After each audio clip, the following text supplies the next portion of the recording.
People love to see before and after pictures to get you to buy their product, or weight loss programs use these all the time. And the same goes for workout programs, for muscle building programs, for wrinkle removing creams, etc. This morning let's look at a true story of a man that had quite a dramatic before and after picture. Let's read Luke's account and let's see the before and after. This scripture is Luke 8:26 through 39. They sailed to the region of Gerasenes, which is across the lake from Galilee. When Jesus stepped ashore, he was met by a demon-possessed man from the town. For a long time, this man had not worn clothes or lived in a house, but had lived in the tombs. When he saw Jesus, he cried out and fell at his feet, shouting at the top of his voice, "What do you want with me, Jesus, Son of the Most High God? I beg you, don't torture me." For Jesus had commanded the impure spirit to come out of the man. Many times it had seized him, and though he was chained hand and foot and kept under guard, he had broken his chains and had been driven by the demons into solitary places. Jesus asked him, "What is your name?" "Legion," he replied, because many demons had gone into him. And they begged Jesus repeatedly not to order them to go into the abyss. A large herd of pigs was feeding there on the hillside. The demons begged Jesus to let them go into the pigs, and he gave them permission. When the demons came out of the man, they went into the pigs, and the herd rushed down the steep bank into the lake and was drowned. When those tending the pigs saw what had happened, they ran off and reported this in the town and countryside, and the people went out to see what had happened. When they came to Jesus, they found the man from whom the demons had gone out, sitting at Jesus' feet, dressed and in his right mind, and they were afraid. Those who had seen it told the people how the demon-possessed man had been cured. When all the people of the region of the Gerasenes asked Jesus to leave them because they were overcome with fear. So he got into the boat and left.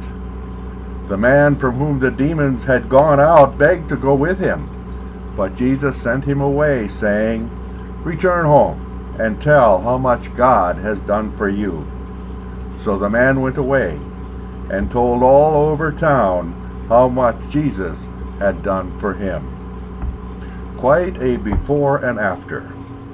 What led to such an incredible change? Jesus Christ took a personal interest in this man. Verse 28 says, when he saw Jesus, this is when things began to change. The man had quite a story to tell, and he told it.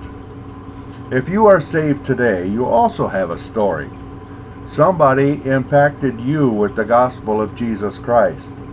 Somebody cared and reached out to you.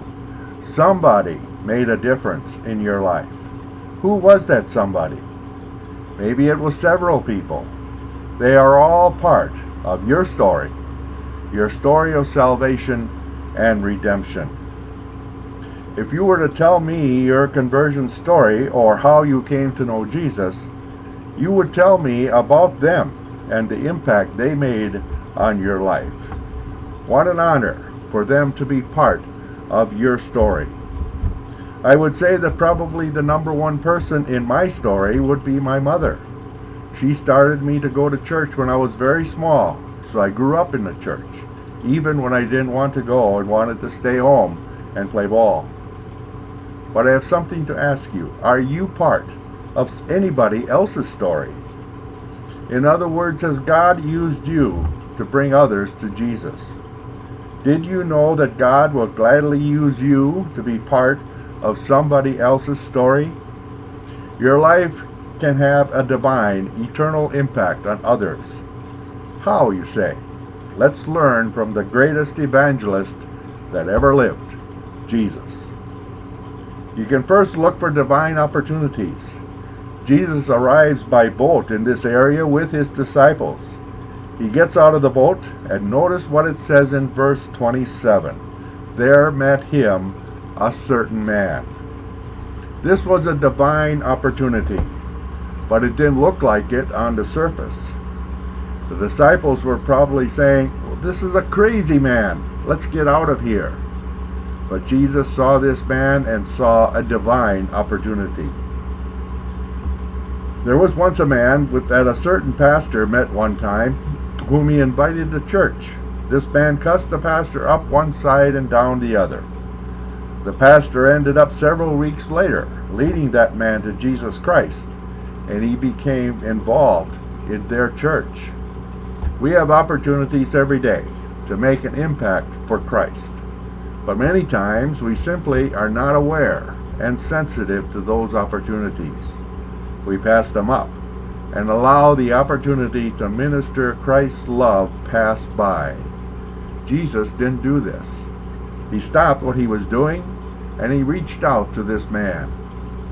In turn, this man told his story to everybody, telling them of the great things Jesus had done unto him. Some of our greatest spiritual opportunities come disguised as interruptions. Society tried to put this guy away. When that didn't work, they simply hoped that he would disappear into the mountains or die in the cemetery by cutting himself. This guy had hit rock bottom. But Jesus was there and saw the opportunity to impact this man, seeing his life radically changed. Christ lives in us, and he can use us too, but we must look for divine opportunities. We can engage others in spiritual conversations. Jesus asked him, "What is your name?" As Jesus engaged this guy in conversation, it became apparent that he was in a major demonic oppression and in bondage. Nothing ventured, nothing gained. One sure way to never be a part of somebody else's story is to never talk about Jesus to others. You must open a conversation, leading the conversation toward God and Jesus Christ. This is how Jesus found out that this was what was going on with this man, and we must do the same thing. When we do this, we put Jesus on their radar screen. For many people, he isn't. Oftentimes, they have given no thought to Jesus, no thought about God or heaven or hell. This man and the demons that controlled him never gave any thought to Jesus until he was confronted with Jesus. So by talking to people, we at least put Jesus on their radar, to where they are forced to think about him and spiritual things. This is where it all begins. Let us now watch a video of today's scripture showing the healing of this demonic possessed man. Watching video. Did you know that we can't save anybody? Paul said, "I have planted, Apollos watered, but God gave the increase." You can't force a person to become a believer. Some people need time. One conversation isn't going to do it. Someone has said that it takes 7 invitations before someone comes to Christ. Some people are intimidated and fearful when you talk about spiritual things, and this is normal. We are all intimidated by things that we know little or nothing about. This happened in our text. In fact, they cared more about pigs than people. Not everyone Jesus met was converted. Jesus encountered some rejection. So when that happened, what did Jesus do? It says in verse 37, he went up into the ship and returned back again. Jesus walked away. He didn't push it down their throat. They saw, they heard, the seed had been planted. Now it had to be watered and fertilized, which this man would do as he told his story. Jesus was now on their radar. Before, he wasn't. What they saw and heard could never be erased from their minds. If you invite somebody to church or tell somebody about Christ, they may not be receptive at first, but that's okay. Walk away, but walk away knowing that you did your part. You may get an opportunity to water that seed later, or another person might. And keep telling your own story. In this town, Jesus was only able to lead this one man to salvation. Well, what a difference it made in his life. That man became an ambassador and just kept sharing his story.